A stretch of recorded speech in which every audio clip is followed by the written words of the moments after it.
다양한 외교적 노력을 해왔다고 그랬는데 어떤 노력을 해왔는지 간단하게 좀 말씀해 주시기 바랍니다. 우리가 시도하지 않은 것은 거의 없다라고 보시면 맞습니다. 한일 갈등이 커지는 것이 결국 남북 경제협력 명분으로 삼으려고 하는 게 아니냐라는 시중에 어업이 있다는 걸 제가 지적하는 겁니다. 전혀 사실이 아닙니다. 일본이 금융공격을 하지 않을 것이다라고 보고 있다는 거죠. 우리 정부에서는. 분명히 20년 전에 IMF 외환 위기 시대와 우리나라의 금융 상황 또는 펀더멘탈의 상황이 굉장히 다르기 때문에 그럴 가능성은 매우 낮다라고 생각을 합니다.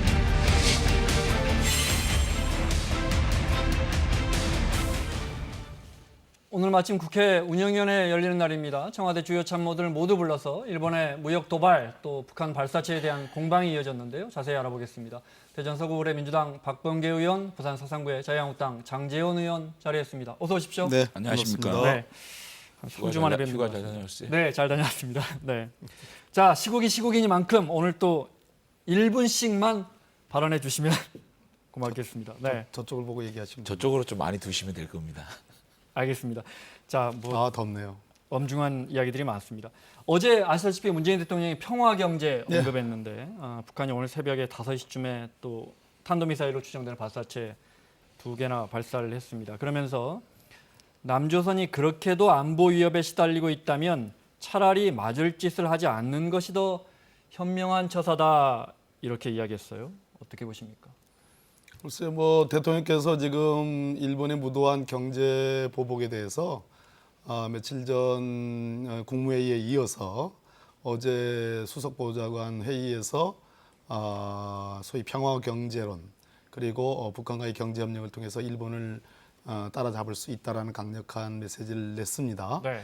이어서 북한의 두 발의 발사체가 발사가 됐는데 이 발사체는 이번이 처음이 아니고 한미연합훈련 기간 중 아니겠습니까? 네. 18일이면 아마 연합훈련이 끝날 겁니다. 그 기간 중에 북한이 자체적으로 실시하는 지금 일종의 군사훈련의 과정, 러시아와 중국도 여기에 참여를 하고 있는 것 같은데요. 그런 속에서 여러 차례의 단거리 탄도미사일로 보여지는 발사를 했습니다. 네. 저는 대통령의 메시지, 즉 평화 경제는 장기간에 걸친 한반도 비핵화와 평화 정착이라는 큰 구도 속에서 이루어지는 대통령의 특별한 메시지라고 보여지고 북한의 밀사체 발사체 부분은 네. 별도로 엄중하게 대응해야 되는 별도의 메시지의 부분이다. 아니 저는 이렇게 이제 판단하고 있습니다. 그 북한의 미사일 발사했다라는 그런 속보가 나오면 별로 놀라지도 않아요. 아침에 뉴스 틀면 오늘 또 쏘았네? 하도 쏘아대니까 이게 불감증이 되는 거예요 이제. 그리고 네. 정권에서는 이제 정부에서는 청와대에서 NSC도 안 열어요. 열었죠? 네. 아니 오늘 아침. 대통령이 직접 주재하지도 않아요. 그러니까 계속 쏘아대도 우리는 그냥 괜찮은 거예요 이게. 이렇게 9.19 군사 합의 자체가 이제는 무용론에 빠질 수밖에 없는 상황이 되는 겁니다. 네. 이렇게까지 북한이 또 무슨 맞을 짓 하지 않는 것이 더 현명한 처사일 듯. 네. 이제 완전히 깡패 집단으로 돌아간 겁니다. 수위가 높아지고 그렇죠. 있습니다. 네. 그러니까 여기에 대해서 아무 대책도 없고 무방비로 이렇게 뚫리는 것이 과연 괜찮은가? 네. 지금 한반도를 둘러싸고 있는 이 상황을 한번 보십시오. 중국은 카디스 침범하고 러시아는 우리 영공 침범하고 미국은 보복해대고 미국은 또 외면하고 있고 북한은 미사일 발사하고 이렇게 동래북이 되고 있는 이 외교의 참상의 현실을 정말 문재인 정부가 이걸 어떻게 타개해 나갈 것인가, 한미일 이 삼각동맹을 어떻게 복원할 것인가에 대한 심각한 고민을 할 때가 아닌가 이런 네. 생각을 합니다. 장제원 의원님 말씀에 정답이 있다고 생각을 합니다. 여야를 떠나서 어떤 정치권도 이 문제, 지금 한반도를 둘러싼, 특히 우리나라를 둘러싼 이 긴박한 국제 정세에 온 국민이 우리 국가가 엄중하게 이것을 바라보고 있고 대응을 해야 되고 한 목소리를 내야 된다라는 그런 결론에 이를 수밖에 없다. 네. 그런 측면에서 저희 여당과 정부에서는 야당의 특히 제1야당 자유한국당의 정말 국익을 고려한 협조를 지금 기다리고 있는 겁니다. 네, 저거는 어떻게 보십니까? 저 평화 경제로 지금 자막에 나오고 있는데 평화 경제로 어제 문 대통령이 일경제 따라잡자. 저는 네. 대통령께서 굉장히 큰 실언을 하셨다. 우리 국민들이 과연 일본의 경제 보복이 이토록 자행되고 있는데 이것을 대응할 수 있는 방안으로 평화 경제를 말씀하신 거에 대해서 제가 그 기사의 댓글을 좀 봤습니다. 제가 요즘은 제가 최근에는 이 일본이 경제 보복하는 상황에서 대통령의 발언에 대해서 비판을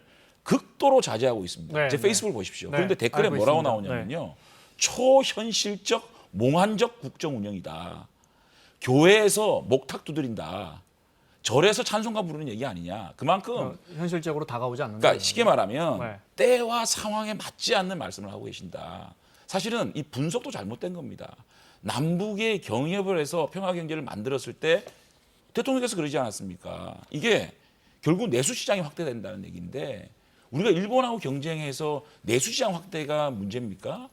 첨단 이 기술, 경쟁력 이것을 우리가 확보해야 되는 거 아닙니까? 우리가 역사적으로 통일이 돼가지고 어려웠던 역사를 경험한 적이 있습니다. 독일 같은 경우에 초창기에 서독과 동독이 합쳐져 갖고 서독 경제도 어려워진 그것을 우리가 목도한 적이 있지 않습니까? 상당한 기간 동안 우리 경제도 어려움을 당할 수 있는 거거든요. 결국은 좋은 일이겠지만요. 그런 것들을 발에 불똥이 떨어져 가지고 믿는데 평화 경제를 얘기하시니까 정말 이거는 뜬금없는 얘기가 아닌가라는 국민들 비판이 있는 겁니다. 그렇게 들릴 수도 있을 것 같습니다. 야당의 요즘의 태도와 자세를 보면 뭐 사사건건 일본의 아베를 비판하는 것은 전 찾아보지를 못했고 좀 자유한국당의 대표분들이라는 분들의 뭐 심지어 오늘은 뭐 타조 얘기까지 나오고 그런 얘기까지 나왔는데 야당으로서는 그렇게 얘기할 수도 있지만 저는 이렇게 들렸습니다. 제가 아까 한미 군사훈련 연합훈련이 8월 18일경이면 끝난다. 실무 협상이 재개될 가능성이 높다. 국무회의에서는 일본을 이겨야 된다는 의지를 강조를 하셨는데 일본을 어떻게 이길 것이냐 여러 가지 얘기를 했습니다. 지금 일본의 무도한 수출 규제에 대해서 여러 가지 대안, 특히 R&D라든지 또 뭐 수출 다변화, 수입 다변화라든지 국산화라는 것을 얘기를 하시고 말씀하시고 그 다음에 수보회의에서는 무슨 얘기를 했느냐 하시면 소위 평화 경제론을 얘기했습니다. 이 얘기는 저는 이렇게 해석합니다. 몽환적으로 들리는지 모르겠지만 지금 남북 간의 또는 북미 간의 대화, 실무적 협상이 임박해 왔다. 저는 이렇게 들었습니다. 이렇게 들렸습니다. 실제로 9월 달에 세계 유엔 총회가 있고요. 이 즈음에서 북한이 어떤 메시지와 어떤 태도를 가질 것이냐라는 측면에서 대통령의 말씀은 야당의 저런 비판까지도 저는 뭐 충분히 있을 수 있는데 그것까지 다 고려했고 뭔가 이 국면이 지난 뒤에 한반도에서 벌어지는 새로운 어떤 그 변화 모드가 있을 것이다. 실제로 그러니까, 한 가지만 더. 네네. 실제로 북한의 뭐 조선중앙통신이라든지 북한의 입장을 보면 일본의 무도한 경제 보복에 대해서 강 건너 불구경하지 않겠다. 한반도에 조성된 평화 분위기와 화해 모드에 대해서 찬물을 끼얹는 것이다라는 강도 높은 대일 비판을 하고 있습니다. 그런 측면에서 이것을 그렇게 뭐 아주 비상적으로만 야당이 공격할 일은 아니라고 아니 봅니다. 근데 제가 말씀드리는 건 이거예요. 지금 우리 국민들이 대통령 한마디 한마디에 얼마나 큰 메시지로 와닿겠습니까? 지금 사실은 일본이 경제 보복을 하는데 과연 우리 산업과 경제에 어느 정도 악영향을 미칠 것인가에 대해서 사실 두려움도 있거든요. 그럼 대통령께서 뭔가 좀 해결할 수 있는 타결책 또 직접적으로 이 문제를 극복할 수 있는 그런 메시지가 나와야 되지 않겠습니까? 그런데 평화 경제래요. 정말 때와 상황에 맞지 않는 말씀을 하신 거거든요. 제가 이 얘기 잠깐만요. 이 얘기를 좀 들으니까 이런 생각이 자꾸 드는 거예요. 정말 한일 양국의 정권이 정말 우리 문재인 정권은 이념적인 시각으로 이념적 국내 아젠다의 목표 달성을 위해 또 아베 정권은 구구적 시각으로 구구적 국내 아젠다의 달성 목표 달성을 위해서 이 문제를 접근하고 있는 거 아닌가 이런 걱정이 되니까 야 우리 정말 우리 대통령께서 이 일본 경제 보복 문제에 대해서 직시를 하고 있는가라는 의심을 하는 거죠. 자, 먼저 관련해서 그러면 나경원 원내대표 이야기 듣고 박 의원님 제가 이야기 듣겠습니다. 네. 어제 청와대가 내놓은 대책이 과연 무엇입니까? 문재인 대통령은 남북한 경제협력으로 평화경제가 실현된다면 우리는 일본을 단숨에 따라잡을 수 있다라고 강조했습니다. 아마 속아 웃을 일이라고 생각을 합니다. 우리 민족끼리 잘해보자는 북한 중독입니다. 결국 또 북한인가? 안보도 우리 민족끼리, 경제도 우리 민족끼리 신쇄국주의로 정말 대한민국을 부한말 조선으로 만들 것인지 묻고 싶습니다. 평화경제 이야기 하고 거기에 있는데요. 네. 동원된 용어들을 한번 보십시다. 저는 나경원 원내대표가 지금 우리 국민들 절대 다수가 분노하고 있는 일본과 아베 수상에 대해서 지금 우리 대통령에게 썼던 저 용어들 신쇄국주의, 또 뭐 소가 웃을 일, 심지어 여기 뭐 참고 자료에는 동영상 자료에는 안 나왔습니다만 뭐 아까 타조 얘기까지 나왔습니다. 타조가 모래에 머리를 뭐 박고 제가 있는 것 다 같다. 표현 뭐할 네. 수는 없지만 저러한 비판을 아베한테 했다는 그런 기억이 저는 없습니다. 제가 찾아봤습니다. 실제로 몇 년 동안. 근데 없습니다. 그러니까 오죽했으면 일부 국민들 사이에서 일본 음식 얘기도 지금 비유하는 겁니다. 자, 신쇄국주의라고 얘기를 했습니다. 세국주의라는 게 구한말 19세기, 20세기 초에서 이 한반도에서 벌어졌던 얘기들을 지금 하는 겁니다. 자, 일본이 그 시대에 우리의 주권을 뺏었고 일제 36년에 강점을 했습니다. 그 부분을 똑같은 일종의 전지적 시점으로 지금 끄집어낸 거예요. 저 인식의 수준이라는 게 뭐냐면 결코 일본에 대해서 지금 제가 보기에는 악감정이 없는 거예요. 전혀 국민적인 그런 분노의 감정에 대한 어떤 감정적 동화가 없는 거예요. 저는 그 점에 대해서 심각한 유감이라는 말씀을 드리고 또 하나 말씀드리면 한번 지켜보십시다. 대통령께서 지금 뭐 야당에 진짜 뭐 소가 웃으려는 그런 비판을 저는 그런 말씀을 하실 때 예측하지 못했을까? 저는 예측했을 거라고 생각합니다. 그럼에도 불구하고 일본을 단방에 따라 제낄 수 있는 하나의 처방으로서 남북 평화 경제론을 말씀하신 것은 어제 오늘의 얘기가 아니고 얼마 전에 불과 얼마 전에 남북미 3정상 간의 판문점 회동이 있었습니다. 그리고 실무 협상이 곧 예견돼 있고요. 실제로 뭐 대외경제정책연구원 같은 데는 30년간 남북 경제가 협조를 한다면 169조의 시너지 효과가 있다라는 그런 경제 유발 효과를 지금 분석하기도 합니다. 그랬을 때 이러한 말씀을 그냥 비아냥대고 네. 그냥 그렇게 뭐 일수에 붙일 일이 아니고 자, 문 대통령 이야기가 그냥 원론적인 저는 이야기는 아니고 절대 아니라는 네. 얘기를 하는 겁니다. 네. 아니 근데요, 저는 자꾸만 그 대일 문제를 대응하는 문재인 대통령을 공격을 하면 저렇게 친일이다 이렇게 프레임을 자꾸 씌우는데, 그러면 예를 들면 북한이 미사일을 막 발사해요. 여기에 대응을 못하는 문재인 정권을 비판하면 친북입니까? 러시아가 독도 영해를 침범을 했는데 이 외교 실패를 우리가 추궁한 문재인 정권을 추궁하면 친러시아입니까? 그렇지 않지 않습니까? 일본이 무도한 경제 보복을 하는 아베 정권에 대해서 저희들도 치졸하고 무도하고 이런 말을 써가면서 일본을 공격합니다. 다만 장재원 의원님은 그러시죠? 그거와는 별개로 우리 정권이 왜 이렇게 실질적인 대안을 내어놓지 못하느냐, 왜 네. 이데올로기적인 안경을 쓰고 이 문제를 바라보느냐.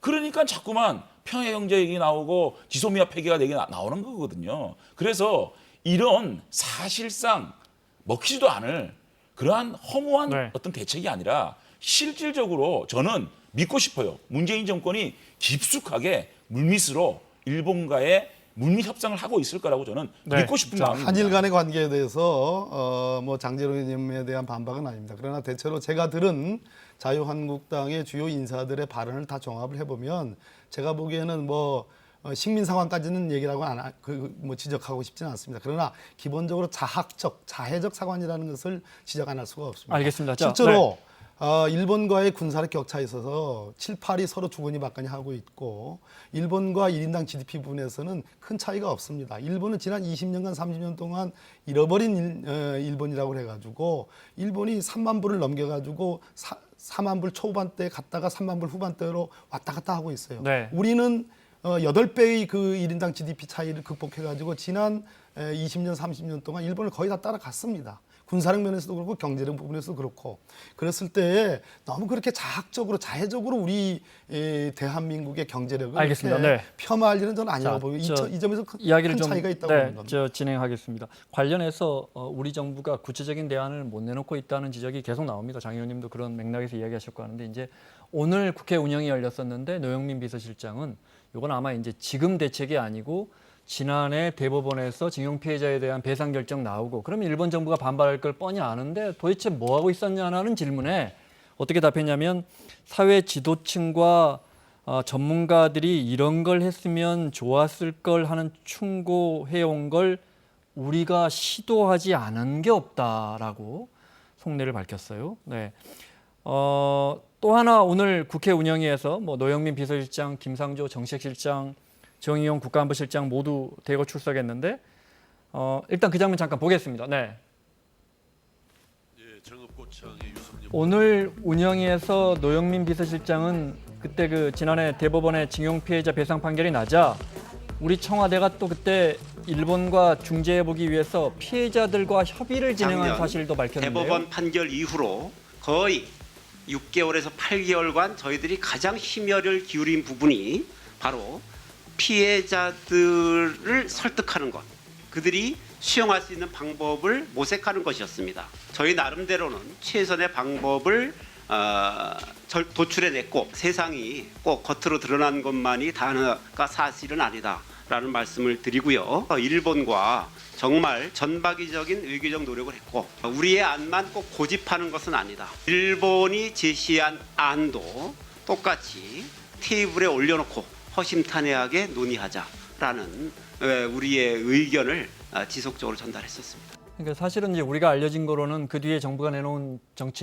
대책이 우리 그 대택을 입은 우리 기업과 일본 기업, 전범 기업들이 자발적으로 낸 돈으로 하는 게 어떻겠느냐. 이건 뭐 두 나라에서 모두 다 반응이 안 좋았는데 사실 말은 못하지만 다른 것도 많이 했다는 거예요. 다행이네요. 네. 오늘 노영민 비서실장 말씀 들어보니까 그나마 그러한 물밑 협상이라든지 외교적 타결을 위한 노력을 했다라는 말씀을 하시니까 그래도 안심이 됩니다. 지금까지 민주당에서는 정말 맨날 보면은 올림픽 보이콧하자, 무슨 뭐 여행 금지 구역 설정하자 이런 정말 선동적 얘기만 했는데 그래도 청와대 비서실장 저렇게 말씀하시니까 좀 다행이지만 네. 그럼에도 불구하고 저는 죄송합니다. 저희들이 이런 사태까지 오게 된 거에 대해서는 저희가 참 무능했습니다. 앞으로 더 외교적 노력을 통해서 이런 문제를 해결할 수 있도록 더 노력하겠습니다고 해야 되는데 지금 저 말씀 다시 말하면 무슨 말이냐면 우리가 다 노력을 해봤기 때문에 아무 대책이 없습니다. 이제 무방비입니다. 라는 얘기의 다른 표현이거든요. 그래서 그런 것들이 좀 저는 걱정이 되고 무방비가 아니고 잠깐만요. 네. 제가 조금만 더 말씀을 드리면 지금은요. 저는 좀 냉각기가 필요한 것 같습니다. 저거 좀 시계 좀 모래. 아니 한일 양국이 지금 이렇게 그 민주당 집권당도 그렇고 청와대도 그렇고 행정부도 그렇고 조금 냉각기를 가지면서 신뢰를 회복해야 될 시간이 그건 필요합니다. 맞는 얘기예요. 문제는 뭐냐면 저렇게 일본의 안까지 테이블에 놓고 또 다양한 안에 대해서 일본과 협의를 했는데 협의가 깨졌다는 거는 가장 가까이에 있는 그리고 우리의 안보와 경제에 상당히 영향이 있는 일본과 신뢰가 완전히 깨졌다는 얘기잖아요. 그 신뢰 회복을 하기 위해서 특히 문재인 대통령과 아베 총리 간의 신뢰를 회복할 수 있는 냉각기, 그 냉각기 속에서 좀 신뢰 회복의 노력이 필요하지 않겠나는 생각이 듭니다. 자, 한번 따져봅시다. 노영민 비서실장의 말 중에서 주목을 할 만한 부분이 노력을 해왔다. 즉 두 번의 특사를 보냈다는 얘기입니다. 그리고 일본 측이 제시하는 안도 똑같이 테이블에 올려놓고 논의를 해왔다라는 겁니다. 그러니까 정부가 야당 측이 일방적으로 지금 비판을 하듯이 방어만 하려고 했지 뭔가 적극적인 해결을 위한 노력이 없었지 않느냐는 그런 주장은 잘못된 주장이다, 잘못된 비판이다라는 얘기를 했습니다. 그런데 결국은 어떻게 됐습니까? 뭐 일본의 그 고노 외상이 우리 남간표 대사를 초치해가지고 정말 얼마나 무안을 줬습니까? 얼마나 무례한 짓을 했습니까? 강경화 외무장관이 지금 고노 외상을 2번이나 만났습니다.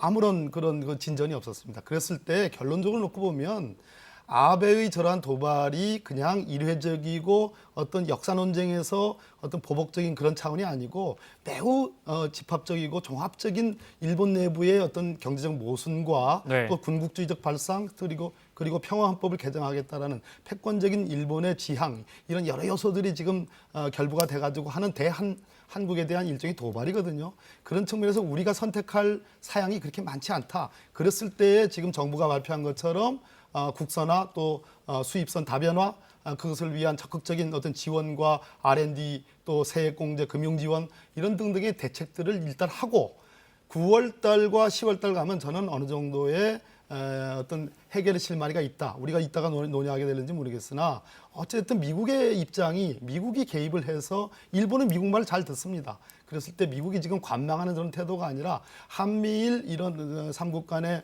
외교적 군사적인 긴밀한 협조가 동북아 미국의 전략에서 굉장히 중요한 부분이기 때문에 일본의 저런 무도한 경제 보복이 보복이 미국과 또 우리 전체적인 동북아 전략에 결코 도움이 되지 못한다라는 메시지가 좀 있어야 된다고 보는 겁니다. 제가 100% 여기까지만 듣겠습니다. 100% 제가 인정을 하더라도 그 말씀을 제가 정부의 대응의 그 논리가 인정을 못 하겠는 게 11월, 12월부터 일본이 이런 그 보복에 대한 그 어떤 그 시그널이 있다고 하면 추경에 4월 달에 제출됐습니다. 4월 달 추경에 자꾸만 국산 부품, 소재, 국산화 얘기하는데 R&D 예산 10원도 반영 안 돼서 왔습니다. 7월 달에 실제로 경제 보복이 가시화되니까 허겁지겁 2,700억이었다가 8,000억이었다가 1,300억이었다가 결국은 2,800억인가에 지금 그 추경이 태워진 거 아닙니까? 자, 이건 어떻게 설명하실 겁니까? 설명해드릴게요. 잠깐만요. 그래서 저는 이 문재인 정권이 정말 사후 약방 공격으로 허둥지둥하면서 국내 면피용으로 지금 R&D도 얘기하고 있는 거 아닌가라는 생각이 들 수밖에 없는 거예요. 일본의 수출 규제 조치는 7월 달에 이루어졌습니다. 그리고 8월 달에 예상했다면서요. 잠깐만요. 11월 달부터. 예상했지만 그 예상을 가지고 우리가 선제적으로 외교적 조치를 취한다든지 또 예산상의 어떤 조치를 취하는 것은 그것은 외교상에 절대 할 수 없는 카드입니다. 절대로. 알겠습니다. 그렇기 때문에 자, 그것을 왜 못했느냐라고 얘기하는 것은 그건 제가 잘못된 아니 그러면 자석이라는 지금 걸 국산 말씀드립니다. 소재 부품 국산화 시켜가지고 5년 10년 걸린다는데 지금 당장 이 문제 해결할 수 있습니까? 그것도 잘못된 말씀이에요. 오늘자 분석에 의하면 지금 우리 장전 의원님은 비교적 이성적으로 말씀하지만 그 당에 계시는 대변인이라는 분은 일본과의 기초과학 분야에서의 기술 격차가 50년이다. 이렇게 얘기했습니다. 오늘 분석에 하면 1.9년 차이밖에 안 납니다. 자, 알겠습니다. 자학적 사관을 좀 지금 그렇게 잊지 말라 이런 얘기를 좀 하고 싶어요. 9월 달쯤 되면 이 문제가 해결될 수 있고 미국이 개입할 수 있다는 말씀은 그거는 굉장히 최상의 상황을 상정하고 있는 그런 겁니다. 말씀이 무슨 아니고요. 말이냐면 일본은요. 지금 일본의 여러 일본 현지 전문가들의 전언에 의하면은 일본이 더 이상 한국의 과거사 문제로 끌려다니지 않겠다. 어떤 출혈도 각오하겠다라는 입장인 건 분명해 보이고 미국도 사실상 이 사태에 대해서 사실상은 이해하고 있는 부분 아닌가라는 그런 느낌을 지울 수가 없습니다. 요거만 딱 한 가지 그렇기 때문에 미국이 저도 질문 하나 적극적 드릴게요. 개입을 하지 않고 왜 있다는 9월 10월이냐는 분명하고요. 것만 한 가지 그것이 더 9월 10월에 미국이 적극적으로 개입할 거라는 얘기는 저는 아니요. 좋은 최상의 조건을 그렇게 얘기 안 했어요. 상정하고 왜 이 9월인지 사태에 대해서는 확인, 가장 최악의 경우를 상정해야 되는 것이 맞다. 저는 이렇게 생각합니다. 그렇게 뭉뚱그려서 얘기하지 마시고 9월에는 유엔 총회가 있습니다. 어차피 미국이나 일본이나 한국이나 그 유엔 총회의 무대를 상대로 이 문제를 국제 공론화 안 할 수가 없는 문제가 있고요. 10월 달에 가면은 일본 천황의 일왕의 즉위식이 있습니다. 메시지가 없을 수 없고요.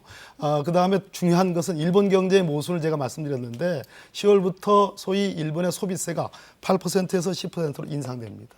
이것은 아베가 엄청난 GDP 대비 230%의 국가 부채를 도저히 타개할 방법이 없기 때문에 알겠습니다. 세금을 올린 겁니다. 다음 주제로 그랬을 때 넘어가겠습니다. 저는 자, 시간이 5분밖에 남지 않았습니다. 아베 정치적 위기가 굉장히 극단적으로 노정될 다 가능성이 인정을 있다는 하더라도 모든 국가에는 우선순위가 있거든요. 그런데 지금 미국의 가장 우선순위는 뭐냐?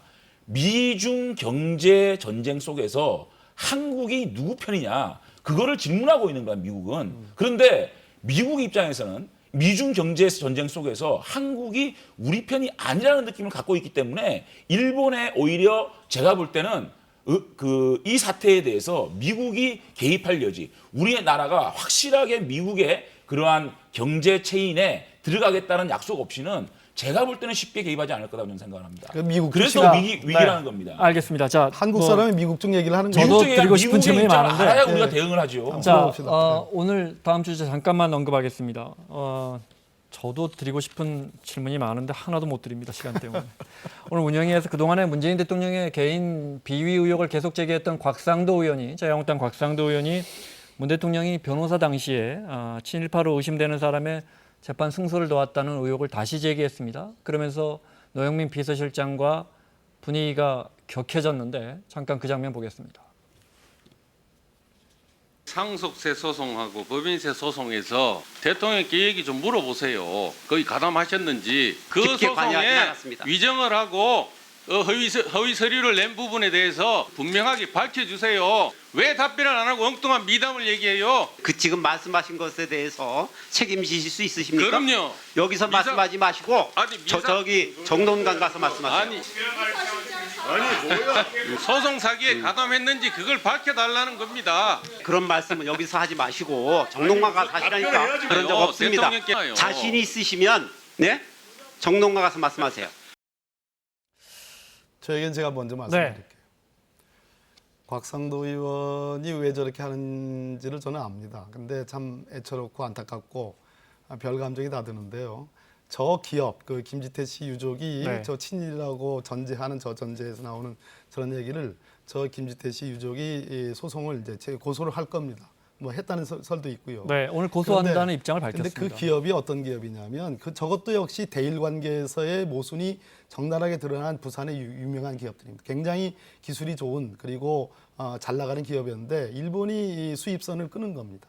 그래가지고 저 기업이 어려워지면서 그 안에 많은 근로자들이 정말 어려운 처지에 임금도 네. 받지 못하는 상황에서 문재인 대통령, 고 노무현 대통령께서도 변호인으로 그 소송 대리인으로 참여를 했고 그 뒤에 후속 소송에서 문재인 변호사께서 참여를 해서 그 성공보수금도 받지 않고 본인이 받으신 그 선임료를 근로자 임금을 좀 나눠주는데 네. 도움을 준 그 사건을 가지고 지금 저렇게 제가 뭐 보니까 일방적인 정치적 공세를 하는데 저런 공세가 지금 한두 개가 있는 것이 아니죠. 그래서 지금 노영민 비서실장이 그렇게 자신 있으면 정론관 가서 하라는 얘기는 정론관은 면책특권이 보장이 안 되는 곳입니다. 네. 거기 가서 얘기를 하면 거기에 대한 형사적, 민사적인 법적 조치를 하겠다 그런 얘기입니다. 저는 노영민 실장의 저런 모습을 보면서 박범계 선배님이 말씀하셨듯이 김지태 문제에 대해서 조목조목 예를 들어서 질문 시간이 끝나고 나면 이인영 그 위원장한테 시간을 좀 할애받아가지고 조목조목 얘기하면 되잖아요. 적어도 아무리 최고의 권력기관인 청와대를 할지라도 국회에 올 때는요. 국회의 시간이고 국민과 마주한다는 그런 겸허한 자세를 갖고 나와야 됩니다. 그런데 정론관 가서 얘기해라? 정론관 가서 얘기하면 내가 고발해가지고 수사해주겠다. 협박 아닙니까? 어떻게 운영위원회에서 국회의원이 국민을 대신해서 비서실장에게 질문하는데 정론관 가서 얘기해라? 협박입니다. 네. 이거는. 아니 그런데 그동안에 국회의원에 대한 협박인 거예요. 네, 알겠습니다. 저는 깜짝 놀랐어요. 노영민 비서실장도 국회의원 할 때요. 여당의 저격수였어요. 원내수석하고 대변인 하면서 얼마나 많은 공격을 해왔습니까? 당연히 운영위원회에 오면 최고의 권력기관에게 어떤 얘기도 할 수 있는 겁니다. 거기에 대해서 겸허한 마음으로 정말 이 노영민 비서실장의 저 행동은요. 야 정말 문재인 정권이 굉장히 권력에 취해서 오만해졌구나. 그런 느낌을 가질 수밖에 없는 저는 행동이었습니다. 사과해야 됩니다. 물론 네. 뭐 적절하지 못했다는 말로 이렇게 사과를 한 것으로 내가 알고 있는데 정말 부적절한 행동이었다고 생각합니다. 근데 그동안에 곽상도 의원이 제기한 문재인 대통령과 그 가족 관련 비위 의혹들이 대부분 사실 무근으로 드러났거든요. 그래서 그 질문의 내용까지 제가 구체적으로 알 네. 수가 없으니까 어쨌든 간에 국회의원 개개인은 헌법기관으로서 어떤 질문이도 할 수 있지 않겠습니까? 그런데 네. 저는 노영민 비서실장의 답변 태도를 얘기하는 거죠. 가급적 얘기를 안 하려고 그랬는데 지금 김 원장 앵커께서 이제 휴가 갔다 돌아오셔가지고 지금 방금 하신 얘기가 가장 핵심입니다. 사실 무근인 것으로 거의 밝혀지고 있고, 근데 끊임없는 저러한 그 정치적 비방을 대통령을 향해서 지금 하고 있는 거예요. 대통령과 대통령 주변의 가족들에 대해서. 저 얘기는 이미 며칠 전에 다뤄졌던 얘기고 언론을 통해서 충분히 대통령의 입장이 반영이 됐고 보도가 됐었습니다. 그런데 오늘 운영위가 열리니까 저걸 재탕으로 좀 써먹는 거 있는 거예요. 그런 측면에서 저는 뭐 할 얘기는 많이 있지만 할 얘기는 많이 있지만 뭐 태도를 저 비서실장의 오늘 말씀하신 그 태도에 대해서 문제 삼는 것에 대해서는 저는 뭐라고 얘기하지 않겠습니다. 그러나 더 중요한 것은 이미 한 차례 언론을 통해서 걸러졌던 얘기들을 지금 운영이라고 그래가지고 또 비서실장이 나오니까 저거 옳거니 아니요, 잘 근데- 만났다 해가지고 네. 저렇게 정치적 자, 시간 공방을 때문에 하고 장 의원님 말씀 듣고 운영위원회 마무리하겠습니다. 보셨어요? 네. 저는 딱 이상하게 방송을 틀었는데 조 장면이 나왔거든요. 어떻게 된 거냐면 김종호 의원이 이 문제를 먼저 거론을 했어요. 누구? 김정호 의원이 계시잖아요. 운영위원 중에 민주당 김정호 의원이 아니 야당 의원 중에 한 분이 김지태 문제를 이렇게 공격하는데 이렇게 얘기를 하는데 왜 청와대에서는 이거에 대해서 명확한 입장을 얘기 안 하는 거세요? 이렇게 얘기를 했어요. 네. 그 다음에 바로 그 다음 질문자가 곽상도 의원이었어요. 그러니까 자기 보고 하는 얘기니까 자신의 신상 발언 겸해서 이 문제가 불거진 걸로 제가 알고 있거든요. 그런 마무리해야 상황이기 합니다. 때문에 네. 굳이 곽상도 의원이 이 문제를 삼탕하기 위해서 꺼낸 거는 그 알겠습니다. 정황상 아니었다고 저는 그렇게 봤습니다. 자, 자세히도 보셨군요. 자, 딱 트니까 그렇게 자 나오더라고요. 이 장면이. 마무리하겠습니다. 자, 그랬어요. 예. 자, 민주당 박범계 의원, 자유한국당 장재원 의원과 함께했습니다. 수고하셨습니다. 감사합니다.